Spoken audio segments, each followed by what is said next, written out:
পয়লা বৈশাখের দিন মানুষকে খিচুড়ি রান্না করে, বাট আমি রান্না করতেছি কারণ এবার আম্মু অসুস্থ, আমি মোটামুটি এখন সুস্থ আছি। তো রান্না অনেক কিছু ইচ্ছা ছিল বাট করা হয় নাই। তো আমি সহজেই খিচুড়ি রান্না করতেছি, ভেজাল কম। তো এখানে চাঁদপুর থেকে অনেকগুলো বোমামরিচ আনছে, আমি চাইতেছিলাম খিচুড়ির সাথে দিয়ে, বাট এগুলো দিলে ঝালে খাওয়া যাইব না। মরিচগুলো অনেক সুন্দর লাগতেছে।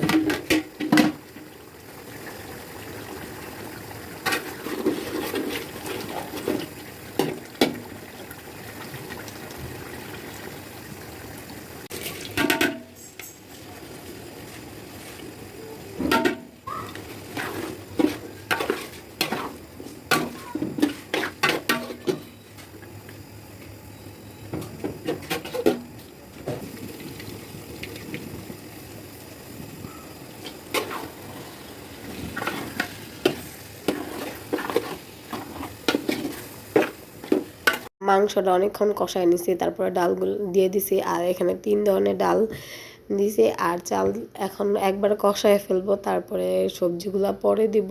কারণ সবজি তো তাড়াতাড়ি হয়ে যায়, তার জন্য এগুলো আগে দিয়া সুন্দর মতো আমি কষায় নিতেছি। কালারটার দিকে কিন্তু মনে হইতেছে যে সুন্দর একটা কালার আসবে খিচুড়ির। চুরির সাথে সবচেয়ে বেশি ভালো লাগে কিন্তু আমার আচার, বাট ওইবার যে আমি আচার বানাইছিলাম ওগুলা সব শেষ হয়ে গেছে। আমি তো সব আচার বানাইতে পারি না, কিছু কিছু পারি। তো এখন আম পাওয়া যাইতেছে, কাঁচা আম দিয়ে আবার বানাবো।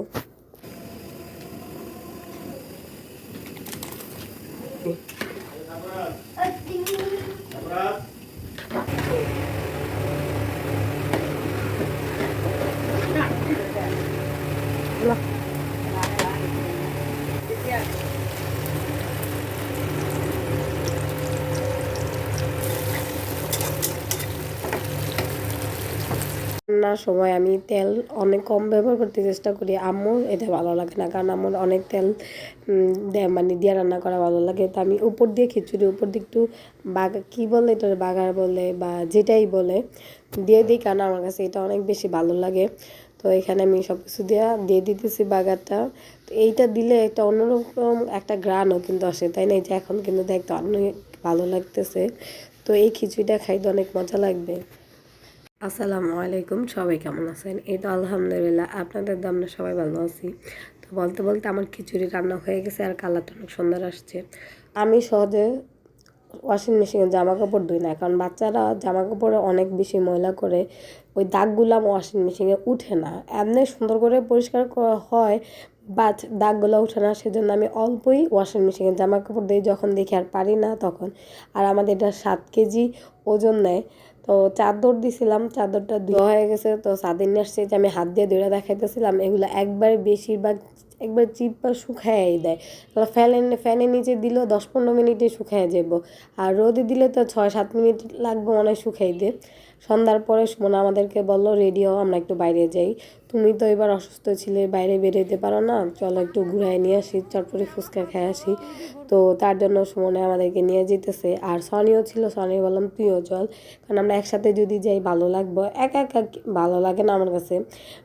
আমার মনে হয় সবাই একসাথে গেলে ভালো লাগে। তো বললাম নদীর পাড় যাবো আজকে, অন্য কোথাও যাব না। নদীর পাড় আসলে কিন্তু একটা শান্তি। তো এই যে নদীর পাড়, এটা অনেক মানুষ এখানে। তো শহরের জন্য যতটুকু যেই নদী আছে ওইটাই নদীর পাড়, তাই না?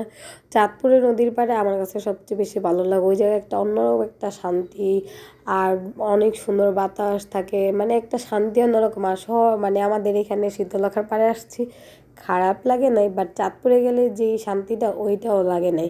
আর এখানে অনেক মানুষ আসছে, আড্ডা দিতেছে, গল্প করতেছে, ঝালমুড়ি ফুচকা খাইতেছে। তো এখানে আমরা আসা পড়ছি ফুচকা খাওয়ার জন্য, আসছি নদীর পাড়ে একটু বসার জন্য। তো ফুচকা মনে বলো ফুচকা নেই, তো বললাম বাচ্চাদের জন্য বার্গার নিতে, আমাদের জন্য ফুচকা নিই। তো তারা আমাদের দিতে দিতে আমরা একটু খেলাধুলাও শুরু করে দিছি। এখানে বসে থাকার তো মনে হয় কোনো মানে নেই, আনন্দ করতে আসছি, আনন্দ করি, তাই না? তো এখানে আমরা বসে বসে সবাই খেলতেছিলাম। আচ্ছা, একটা কথা আমার বলতে অনেক ইচ্ছে করতেছে, কেউ মিন করে বলতেছি না, মানুষ বিয়ে করে সবারে বইলা বিয়ে করে, তাই না? পলায় বিয়ে করার তো কিছু না, নজর লাগবে সেজন্য মনে হয় অনেকে বিয়ে করে লুকায় লুকায়। যাই হোক, ভালো থাকবেন আপনারা যারা লুকায় বিয়ে করছেন, তারা ভালো থাকার জন্যই তো বলে লুকায় বিয়ে করছেন। তো এখানে আমাদের ফুচকা নিয়ে আসছে, সুমনের এখানের ফুচকা অনেক বেশি ভালো লাগে। সুমনের মাঝে মাঝে সুমন আইসে এখানে ফুচকা খায় রাত্রি 12টা বাজে। তো ভাইয়াটার সাথে তারা অনেক ভালো একটা সম্পর্ক হয়ে গেছে, মানে রেগুলার প্রায় আসে সুমন এখানে, রেগুলার প্রতিদিন তো আর আসতে পারে না, প্রায় আসে। তো এখানে ফুচকা সুমনে বললো অনেক ভালো, তো আমরাও খাই দেখি কেমন। তো আরও দু একবার খাইছি, আমার কাছে ভালোই লাগছে। এখানে টকটা না মিষ্টি দেয়, আমার কাছে ফুচকার টকটা হইব টক তাই না, কিন্তু এখানে এটা মিষ্টি, তার জন্য খারাপ লাগে না, আবার অত বেশি ভালো লাগে না। তো এখানে খাইতেছি। স্যার যাত্রে বলতেছিলাম তুমি বার্গার খাও না, হয়তো উঠাইতে পারতেছেন না তার জন্য খায় না।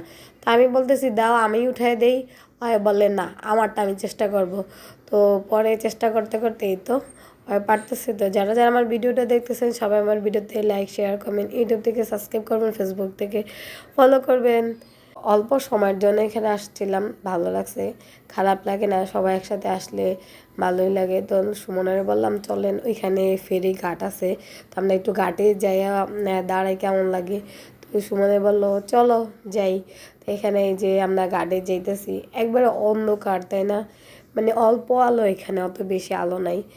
এখানে তাও আলো দেখা যায়, চাঁদপুরে গেলে অন্ধকারই বেশি লাগে মনে হয় নদীর পাড়ে, তারপরেও ভালো লাগে। তো এই যে গাড়ি থেকে ওই পাশে অনেক সুন্দর লাগতেছে, তো চাঁদটা আরও বেশি সুন্দর লাগতেছে। তা আমরাও এখানেও কিছুক্ষণ গল্প করছি, করার পর অনি বারবার বলতেছিল চলো আমরা চলে যাই, কারণ হয়তো এখান থেকে আবার শ্বশুর বাড়িতে চলে যাবো, আমরা তো আমাদের বাড়িতে যাব। তো তার জন্য বলতেছিল তো চলো তাড়াতাড়ি যাই, তাড়াতাড়ি যাই, আমার কাছে ভালোই লাগতেছিল। তারপর আর কি করা ছিল, তো আসতেই হবে। তো ওরা চলে গেছে আলাদা, আমরা এসে পড়ছি। তো সবাই ভালো থাকবেন, সুস্থ থাকবেন, আল্লাহ হাফেজ।